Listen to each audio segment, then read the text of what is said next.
Hello, Mega Love! Shoutout everyone! Ayan, babatiin ko si Sir Burnable Vlogs, ang nag-iisang Sir Burnable sa YT.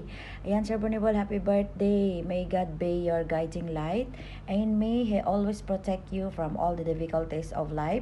Happy birthday to you! Ayan, sana mag-ingat ka palagi, and salamat sa friendship, and maraming salamat sa lahat ng suporta mo sa akin, lalo na sa magla-live ako. Thank you so much. And ayan, gabayan ka lagi ni Lord at bigyan ka pa ng mahabang buhay. Mabuhay ka hanggang ang ano daw yun. And yun lang, Sir Burnable. God bless you always. Enjoy your day. And most of all, happy ka lang lagi. And continue lang ang pagiging mabait. Happy birthday! Momo chup chup!